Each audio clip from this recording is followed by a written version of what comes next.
Start में ही हम एक ऑर्फनेज को देखते हैं और यहीं पर हमें मूवी के दो इम्पोर्टेंट कैरेक्टर्स दिखाए जाते हैं, जिनमें एक तो था क्लीटस कैसिडी और दूसरी फ्रांसिस बैरिसन थी। वो दोनों अपने अपने रूम में बैठे होते हैं और ये जगह किसी मेंटल असाइलम के वार्ड की तरह लग रही थी। यहाँ पर हम नोटिस करते हैं कि फ्रांसिस काफी डरी होती है। तब क्लीटस उससे पूछता है कि आखिर डॉक्टर ने तुम्हें क्या कहा। तब फ्रांसिस कहती है कि मेरी म्यूटेशन काफी तेजी से बढ़ती जा रही है और मैं आहिस्ता आहिस्ता एक पावरफुल म्यूटेंट बनती जा रही हूँ और मैं बहुत डरी हुई हूँ, क्योंकि इस टाइम उसे कुछ लोग एक बड़े से एक्सपेरिमेंट के लिए ले जाने वाले होते हैं, जिस पर क्लीटस उसे तसल्ली देता है कि तुम टेंशन मत लो, सब कुछ ठीक हो जाएगा। और वो ये भी कहता है कि वो लोग तुम्हारे ऊपर कोई भी एक्सपेरिमेंट नहीं कर सकते, क्योंकि तुम उन लोगों की इकलौती उम्मीद हो और वो तुम्हें खुद से दूर नहीं करेंगे। लेकिन तभी कुछ लोग वहाँ पर आकर फ्रांसिस को जबरदस्ती अपने साथ ले जाने लगते हैं। तब ये देखकर क्लीटस को बहुत गुस्सा आता है, इसीलिए वो आउट ऑफ कंट्रोल हो जाता है। अब एक तरफ तो वो लोग पुलिस की गाड़ी के अंदर फ्रांसिस को ले जा रहे थे, तो उधर क्लीटस गुस्से में जोर जोर से विंडो पर हाथ मार रहा होता है। अब वो लोग फ्रांसिस को एक सीक्रेट लोकेशन पर ले जाने लगते हैं, लेकिन रास्ते में ही फ्रांसिस अपनी सोनिक पावर की मदद से, यानी आवाज की ताकत की वजह से, वो वहाँ से भागने की कोशिश करती है। इसका मतलब ये था कि फ्रांसिस के पास ऐसी वोकल पावर्स थी जिसकी मदद से वो किसी भी ग्लास या फिर हैवी चीज को तोड़ सकती थी। अब फ्रांसिस की वोकल पावर की वजह से वो पूरी वैन पलट जाती है। अब इसका असर वहाँ पर बैठे हुए पुलिस ऑफिसर्स पर भी होता है, इसीलिए वो पुलिस वाले घबराते हुए फ्रांसिस की आंख में गोली मार देते हैं, जिससे फ्रांसिस फौरन गाड़ी से बाहर गिर जाती है। तब पुलिस को लगता है कि शायद वो मर चुकी है, लेकिन वो मरी नहीं होती बल्कि अभी भी जिंदा होती है। इसके बाद वो लोग फ्रांसिस को एक असाइलम में लेकर आते हैं। यहाँ पर एक डॉक्टर होती है जो फ्रांसिस पर अलग अलग तरह के एक्सपेरिमेंट्स कर रही होती है। तभी हम देखते हैं कि एक वार्ड बॉय आकर फ्रांसिस को एक न्यूज़पेपर देता है। उस न्यूज़पेपर में ये खबर छपी होती है कि क्या क्लीटस को मौत की सजा दे देनी चाहिए। असल में क्लीटस कैसिडी एक काफी बड़ा सीरियल किलर होता है, लेकिन कुछ खास एविडेंस न होने की वजह से उसकी डेथ सेंटेंस यानी सजाए मौत बीच में ही रुकी होती है। अब यहाँ पर हैरान कर देने वाली बात तो ये होती है कि ये न्यूज किसी और ने नहीं बल्कि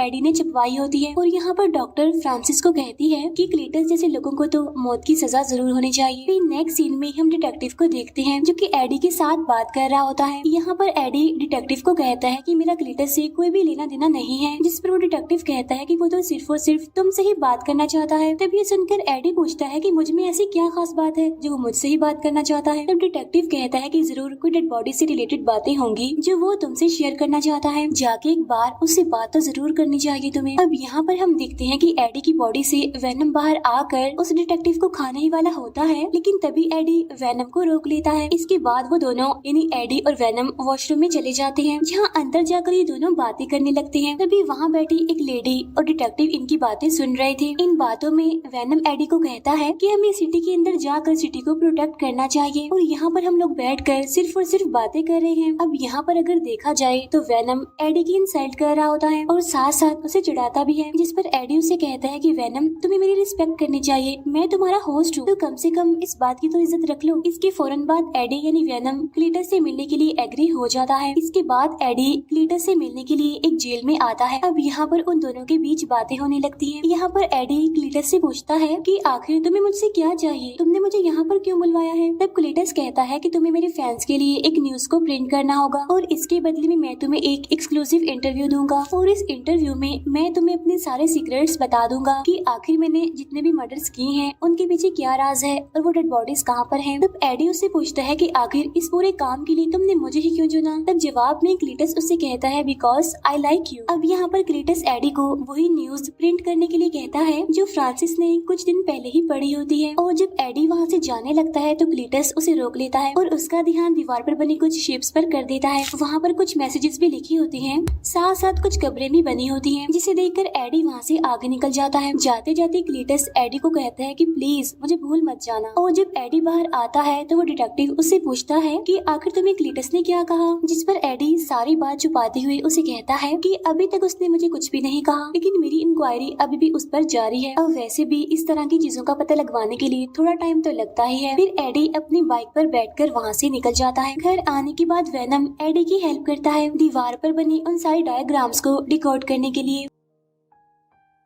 साथ साथ उसे बीच की एक लोकेशन भी बताता है जहाँ पर क्लीटस ने सारी डेड बॉडीज को छुपा कर रखा हुआ था। फिर नेक्स्ट डे बहुत सारे पुलिस ऑफिसर्स उसी लोकेशन पर पहुँच जाते हैं जहाँ पर उन्हें बहुत सारी डेड बॉडीज मिलती हैं जिन्हें क्लीटस ने ही मारा होता है। इसके बाद सारे रिपोर्टर्स आकर एडी से बात करने लगते हैं और उससे पूछते हैं क्या तुम्हारी क्लीटस से दोस्ती हो गई है जो उसने ये सारे सीक्रेट्स तुम्हें बता दिए, यानी कि उसने अपने मारे हुए लोगों की सारी डेड बॉडीज को कहाँ पर छुपा कर रखा हुआ है, क्योंकि उससे अभी तक सिर्फ और सिर्फ तुम ही मिले हो अकेले और तुम्हारे उससे मिलने के बाद ही हमें ये इन्फॉर्मेशन मिल पाई है। अब जब ये इंटरव्यू लाइव टीवी पर आ रहा होता है तो ये देखकर वो डिटेक्टिव काफी गुस्सा हो जाता है क्योंकि इस बारे में एडी ने उसे नहीं बताया था बल्कि सारी बात छुपाई। तो इतनी बड़ी न्यूज देखकर तो उसको शौक लगना ही था। अब यहाँ पर सारे एविडेंस मिलने की वजह से क्लीटस को सजाए मौत सुना दी जाती है क्योंकि ये न्यूज हर जगह पर फैल जाती है और फ्रांसिस को भी इस बारे में पता चल जाता है। और ये पता चलने के बाद तो फ्रांसिस बहुत दुखी होती है और उधर क्लीटस को भी ऐसा लगने लगा था कि शायद एडी ने उसे धोखा दिया है। तो इसी वजह से वो इस सब के लिए एडी को रिस्पॉन्सिबल कहता है क्योंकि इस न्यूज के छपने की वजह से एडी रातों रात फेमस जो हो जाता है। इसके बाद वेनम एडी को कहता है कि हम मिलकर दुश्मनों का खात्मा करेंगे और वो एडी को ये भी कहता है कि अब मैं मुर्गियां खा खा कर तंग आ चुका हूँ और अब मैं इंसानों को खाने के लिए बेचैन हूँ। तब ये सुनकर एडी उसे कहता है कि हम तो पहले ही क्लीटस के केस में उलझे हुए हैं तो इसीलिए समझदारी इसी में है कि हमें और कोई रिस्क नहीं लेना चाहिए और अगर किसी भी पर्सन की मौत हो गई या फिर कोई गायब हो गया तो FBI का सीधा शक हमारे ऊपर ही होगा, इसीलिए इस टाइम में हम किसी भी मुसीबत को दावत नहीं दे सकते। अब इसी वजह से उन दोनों के बीच बहस होने लगती है और वेनम एडी को बुरा भला कहने लगता है। तब यहाँ पर एडी उसे फिर से कह देता है कि प्लीज मेरी रिस्पेक्ट किया करो। इसके बाद एडी मिलने के लिए एक शॉपकीपर के पास जाता है। इसके बाद वो सीधा एक पोल्ट्री फार्म में जाता है जहाँ पर आते ही वेनम बहुत सारी मुर्गियाँ खाने लगता है। अब खाना खाने के बाद ये भी दोनों वहाँ से जाने ही वाले होते हैं कि तभी रास्ते में गैंगस्टर एक लेडी को परेशान कर रहा होता है और उससे पैसे छीन कर वहाँ से भागने की कोशिश करता है। तब एडी वेनम को इस मसले में ना पड़ने के लिए कहता है लेकिन वेनम एडी की कोई बात नहीं सुनता और वो उस गैंगस्टर को खाने की कोशिश करता है। यहाँ पर एडी वेनम से काफी रिक्वेस्ट भी करता है कि प्लीज ऐसा मत करो, इसीलिए वेनम उस गैंगस्टर को छोड़ देता है और वो दोनों आगे बढ़ जाते हैं। और तभी अचानक से एडी के पास उसके फ्रेंड एन की कॉल आती है और वो एडी को मिलने के लिए बुलवाती है, इसीलिए एडी भी उससे मिलने के लिए एग्री हो जाता है। अब जब वो दोनों मिलते हैं तो यहाँ भी अंदर ही अंदर वेनम एडी से बातें कर रहा होता है। तो ये देखकर एन को भी पता चल जाता है कि एडी अंदर ही अंदर वेनम से बातें कर रहा है। तो इसीलिए एन एडी से पूछती है क्या वेनम अभी भी तुम्हारे साथ ही है, जिस पर एडी कहता है कि नहीं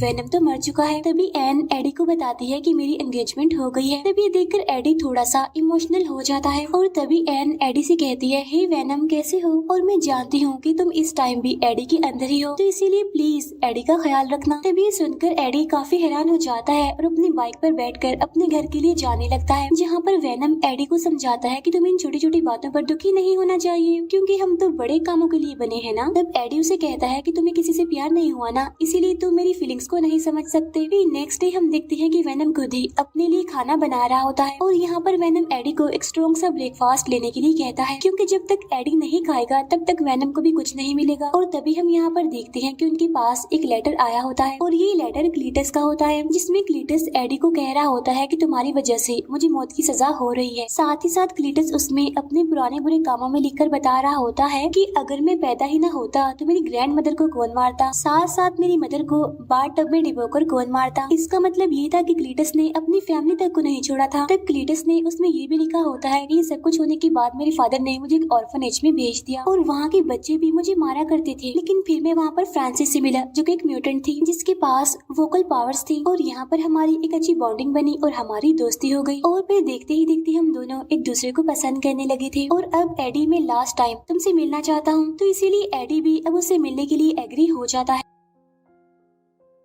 इसके बाद में हम देखते हैं कि एडी उससे मिलने के लिए जेल में जाता है जहाँ पर क्लीटस एडी को बताता है कि मैं हमेशा से ही एक फैमिली के लिए तरसता रहा, जिस पर एडी कहता है कि हाँ अपनी ग्रैंड मदर और अपनी माँ को मारने की बात ऐसा तो होना ही था। यहाँ पर क्लीटस उससे कहता है कि अगर मुझे मौत की सजा हो गई तो मेरी मौत की रिस्पॉन्सिबल कोई और नहीं बल्कि तुम होगे। साथ साथ वो एडी को ये भी कहता है कि एडी तुम इंसानियत पर एक धब्बा हो। असल में ये क्लीटस की एक चाल होती है क्योंकि वो एडी को गुस्सा दिलाने की कोशिश कर रहा था और यही वजह होती है कि वेनम को भी उस पर गुस्सा आने लगता है, इसीलिए वो एडी के पेट से निकलकर क्लीटस को मारने लगता है। लेकिन अब क्योंकि क्लीटस काफी चालाक होता है, इसीलिए उसके हाथ को पकड़कर उस पर बाइट कर लेता है। लेकिन तभी वहाँ पर गार्ड आकर उनकी लड़ाई छुड़वा देता है। इसके बाद जब एडी वहाँ से जाने लगता है तो क्लीटस उससे कहता है कि खून का टेस्ट मैंने पहले भी किया है, लेकिन तुम्हारा खून तो बिल्कुल अलग है। अब तभी हम देखते हैं कि जब क्लीटस ने एडी को काटा था तो उसके सिम्बियोट का थोड़ा सा पार्ट क्लीटस के अंदर ही रह जाता है। इसके बाद हम देखते हैं कि जब एडी अपने घर पहुंच जाता है तो वेनम उससे माफी मांगता है कि मुझे ऐसा नहीं करना चाहिए था, जहाँ पर एडी उसे समझाता है कि तुम्हारा खुद पर कंट्रोल होना चाहिए और अगर तुमने क्लीटस को मार दिया होता तो उसकी मौत का सीधा इल्जाम मेरे ऊपर ही आता, जिसकी वजह से बहुत बड़ा मसला बन सकता था। अब यहाँ पर उन दोनों के बीच एक बार फिर से बहस हो जाती है और वो दोनों एक दूसरे को बुरा भला कहने लगते हैं। एक बोलता है कि मैं तुम्हें झेल रहा हूँ तो दूसरा बोलता है कि मैं तुम्हें बियर कर रहा हूँ। तब यहाँ पर वेनम एडी को कहता है कि तुम एक लूजर थे, मैंने आकर तुम्हें बचाया, तुम्हें एक नई पहचान दी और जब से क्लीटस का केस तुम्हारे पास आया है तुम तो फेमस हो गई हो। तब ये सुनकर एडी को काफी गुस्सा आ जाता है और वो वेनम को वहाँ से जाने के लिए कहता है। इसी वजह से वेनम को भी काफी गुस्सा आ जाता है और वो घर में तबाही मचा देता है। अब फाइनली यहाँ पर वेनम एडी की बॉडी को छोड़कर वहाँ से निकल जाता है। वहाँ से जाते जाते वो एडी की बाइक को भी तोड़ देता है। नेक्स्ट सीन में हम क्लीटस को देखते हैं जिसे डेथ सेंटेंस यानी सजाए मौत सुना दी गई थी और जब वो लोग उसे इंजेक्शन लगाकर मारने ही वाले होते हैं, लेकिन तभी उस इंजेक्शन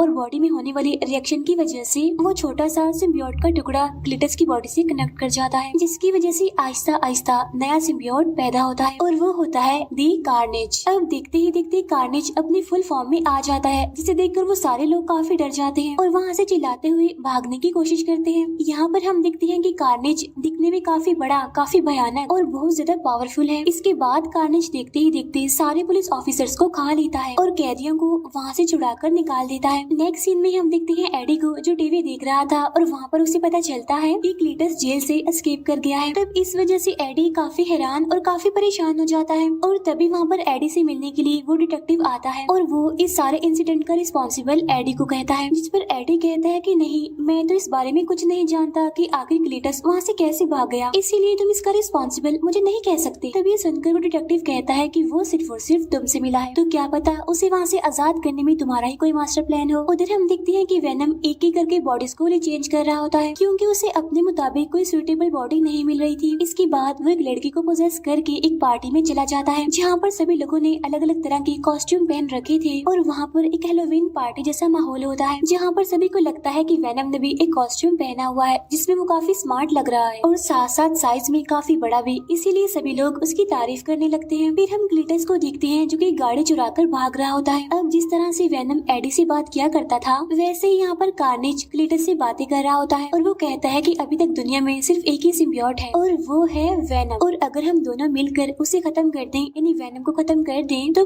पूरी दुनिया पर हमारा ही राज होगा। जिस पर क्लीटस कहता है कि सबसे पहले मुझे अपने पार्टनर यानी फ्रांसिस को आजाद करवाना है क्योंकि मैं उससे बहुत प्यार करता हूँ और वो मेरे साथ होनी चाहिए। तभी ये सुनकर कार्नेज भी उसकी बात पर एग्री करता है। उधर पार्टी में वेनम काफी एंजॉय कर रहा होता है, डांस कर रहा होता है और इवन वो कंपटीशन भी जीत जाता है। वहाँ पर वेनम एक स्पीच भी देता है लेकिन वो एडी को काफी मिस कर रहा होता है। फिर एडी उसी ऑर्फनेज में पहुँचता है जहाँ पर क्लीटस रहा करता था, जहाँ उसे दीवार पर CK+FB लिखा हुआ दिखाई देता है। तब एडी डिटेक्टिव को कॉल करके उसे इस बारे में इन्फॉर्म करता है कि मैं उस ऑर्फनेज में हूँ जहाँ पर क्लीटस रहा करता था। तब यहाँ पर डिटेक्टिव उससे पूछता है कि आखिर FB का मतलब क्या है। तब एडी उसे बताता है कि FB का मतलब फ्रांसिस बैरिसन है। तब ये सुनकर वो डिटेक्टिव कहता है कि हमारे कुछ लोग फ्रांसिस को एक बड़े एक्सपेरिमेंट के लिए ले जा रहे हैं। यहाँ पर वो डिटेक्टिव उस इंसिडेंट की बात कर रहा होता है जो पुलिस ऑफिसर ने फ्रांसिस पर गोली चलाई थी, लेकिन उस डिटेक्टिव को ये बात पता नहीं होती कि फ्रांसिस बैरिसन अभी जिंदा है।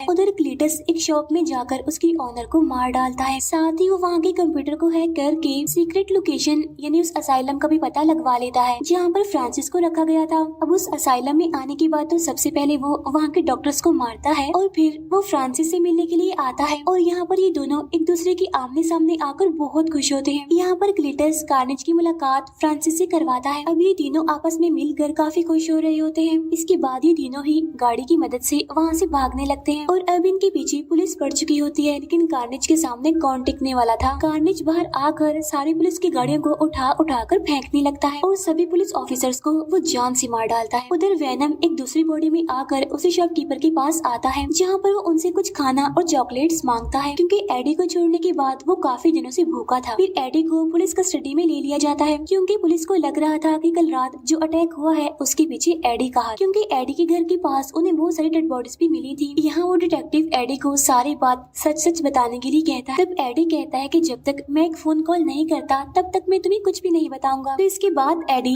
एन को कॉल करता है। तब उसकी बात सुनकर एन उस डॉक्टर के साथ बैठकर एडी से मिलने आ जाती है। तब उससे मिलने के बाद एडी एन से कहता है कि सिटी में जो भी हादसे हो रहे हैं उसके पीछे क्लीटस का हाथ है, क्योंकि एक अननोन पावर जो सब पर अटैक कर रही है उसने एक नए सिम्बियोट को पैदा कर दिया है। एडी यहाँ पर ये भी बताता है कि अब मैं और वेनम एक साथ नहीं है, तो इसीलिए एन प्लीज तुम जाओ और वेनम को ढूंढो, क्योंकि एक वेनम ही है जो कार्नेज को हरा सकता है। अब क्योंकि एन जानती थी कि वो शॉपकीपर वेनम के बारे में जानती है, तो इसीलिए वो सीधा वहाँ पर जाती है और उनसे पूछती है क्या आपने वेनम को देखा है, कि वेनम तो उस शॉपकीपर की बॉडी के अंदर ही छुपा होता है। और वो एन को कहता है कि इस टाइम मैं एडी से बहुत नाराज हूँ। तब यहाँ पर एन वेनम से रिक्वेस्ट करती है कि एडी को तुम्हारी मदद की जरूरत है, जाओ और उसकी हेल्प करो। तब ये सुनने के बाद वेनम फाइनली एडी से मिलने के लिए एग्री हो जाता है। उधर क्लीटस और फ्रांसिस पूरे शहर में तबाही मचाते हुए घूम रहे होते हैं, जहाँ क्लीटस की बॉडी से निकलकर कार्नेज कहता है कि मेरा अगला शिकार वेनम है, यानी कि एडी। इसके बाद हम देखते हैं कि वेनम यानी कि एन एडी से मिलने आए होते हैं। इसके बाद ये तीनों किसी तरह करके वहाँ से भाग जाते हैं, जहाँ रास्ते में वेनम एडी को उससे माफी मांगने के लिए कहता है। तो इसीलिए यहाँ पर एडी फाइनली वेनम से माफी मांग लेता है। उधर वो डिटेक्टिव कहीं पर जा रहा होता है, लेकिन उसे रास्ते में क्लीटस मिल जाता है, इसीलिए वो गाड़ी से उतरकर सीधा क्लीटस पर शूट कर देता है। लेकिन तभी उसकी बॉडी से कार्नेज बाहर आकर उस डिटेक्टिव को पकड़ लेता है। इसके बाद जब फ्रांसिस एडी के घर पहुँचती है तो उसे वहाँ पर एन की रखी हुई रिंग मिलती है और तब वो उसे लेकर वहाँ से जाने लगती है। लेकिन वहाँ से जाने से पहले उसे एन की पिक्चर भी मिल जाती है, जिसकी मदद से वो सीधा आकर एन को पकड़ लेती है और फिर वो एन को कहती है कि हमारी शादी में जरूर आना। इसके बाद डॉक्टर एडी को कॉल करके कहता है कि यहाँ पर कुछ लोग आकर एन को ले जा चुके हैं। इसके बाद हम देखते हैं कि क्लीटस और फ्रांसिस दोनों शादी कर रहे होते हैं। अब यहाँ पर वो डिटेक्टिव भी होता है जिसे थोड़ी देर पहले इन्होंने प्रिजनर बनाया था। अब यहाँ एक तरफ तो उनकी शादी हो रही होती है, तो तभी वहाँ पर वेनम यानी एडी भी पहुँच जाता है। अब उसे वहाँ पर देखकर जैसे ही क्लीटस की बॉडी से कार्नेज निकलकर बाहर आता है तो उसे देखकर वेनम डर जाता है और वापिस से एडी की बॉडी के अंदर घुस जाता है। तब यहाँ पर एडी वेनम से पूछता है कि आखिर प्रॉब्लम क्या है, तुम बाहर क्यों नहीं आ रहे हो। तो वेनम उसे कहता है कि ये तो दी कार्नेज है, ये बहुत ज्यादा चालाक, तेज और पावरफुल होते हैं। तब एडी वेनम से कहता है कि बस तुम बाहर आ जाओ और बाहर आने के बाद तुम जिसे मर्जी खाओ, मैं तुम्हें अब नहीं रोकूंगा। तब ये सुनकर तो वेनम फुल स्पीड के साथ फौरन बाहर आ जाते हैं और अब यहाँ पर दो ग्रेट वॉरियर्स के बीच जबरदस्त फाइट छिड़ जाती है।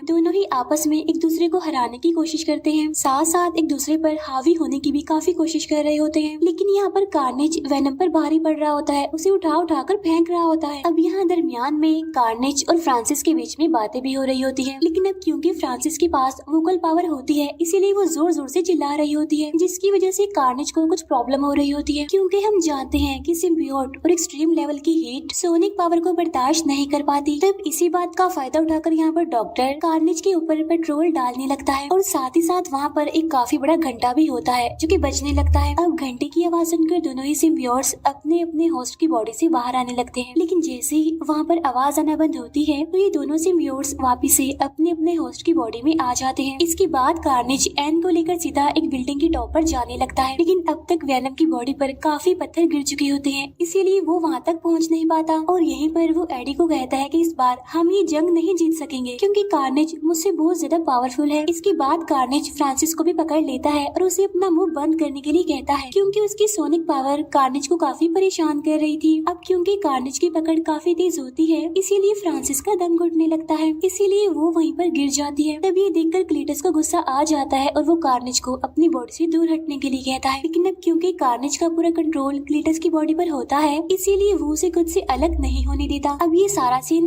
वेनम भी देख रहा होता है, इसीलिए वो एडी को कहता बताता है कि देखो कार्नेज का कंट्रोल क्लीटस की बॉडी पर नहीं है। तभी सुनकर एडी कहता है कि हाँ, सिर्फ तुम और मैं ही एक परफेक्ट मैच है और भला हम दोनों के अलावा कोई और परफेक्ट मैच हो सकता है। जिसे सुनकर वेनम को और ज्यादा जोश आ जाता है जीतने का, इसीलिए वो कार्नेज को चैलेंज कर देता है। इसीलिए अब ये दोनों ही काफी ऊंचाई पर पहुंच जाते हैं। अब एक तरफ तो कार्नेज के हाथ में एन होती है तो दूसरी तरफ वेनम के हाथ में एक रॉड होता है जिसे वो सीधा कार्नेज के सर में घुसा देता है, जिसकी वजह से एन सीधा जमीन पर गिरने लगती है। लेकिन बिल्कुल ठीक टाइम पर आकर वेनम उसे बचा लेता है। लेकिन इतनी ही देर में कार्नेज भी वहाँ पर पहुँच जाता है और वो अपनी स्पाइक्स को उसके अंदर घुसा रहा होता है। अब यहाँ दोनों सिम्बियोट्स एक दूसरे से बातें कर रहे होते हैं और कह रहे होते हैं कि हम दोनों में से किसी एक को तो मरना ही है। और यहाँ पर वेनम कार्नेज को इस मूवी का बेस्ट डायलॉग भी मारता है, Venom let there be Carnage. लेकिन तब तक वहाँ पर फ्रांसिस भी जाग जाती है, तो इसीलिए वेनम उसे सोनिक साउंड निकालने के लिए कहता है। लेकिन तभी कार्नेज वहाँ पर आकर उसे जोर से धक्का दे देता है और इसी वजह से नीचे गिरते वक्त फ्रांसिस वहाँ पर जोर से चिल्लाने लगती है। तो इसीलिए सोनिक पावर की वजह से वहाँ की सारी दीवारें टूटने लगती हैं और साथ ही इतनी जोरदार आवाज की वजह से दोनों ही सिम्बियोट अपने अपने होस्ट की बॉडी से अलग हो जाते हैं। लेकिन तभी वहाँ पर वो बड़ा सा घंटा नीचे आकर गिरने लगता है, लेकिन उसके नीचे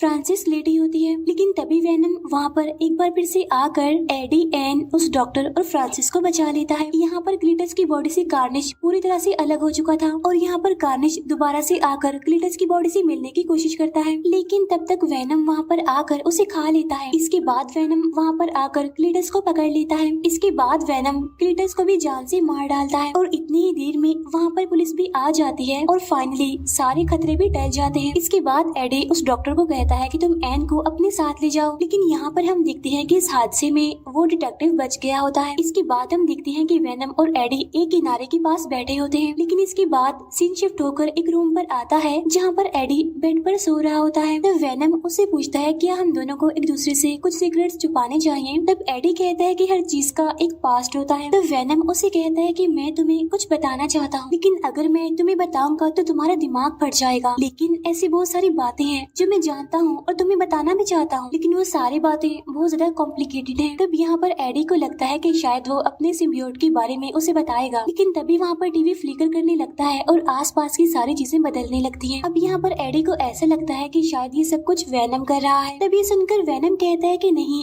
ये सारी चीजें मैं खुद नहीं कर रहा हूँ। लेकिन तभी हम देखते हैं कि सामने से एक गोल्डन कलर की लाइट चमकने लगती है। इसके बाद हम देखते हैं कि वेनम स्पाइडरमैन के यूनिवर्स में पहुंच गए हैं, यानी इसका मतलब ये है कि वेनम भी अब स्पाइडरमैन के यूनिवर्स का हिस्सा बन गए हैं। अब इसी सस्पेंस के साथ ये मूवी यहीं पर एंड हो जाती है।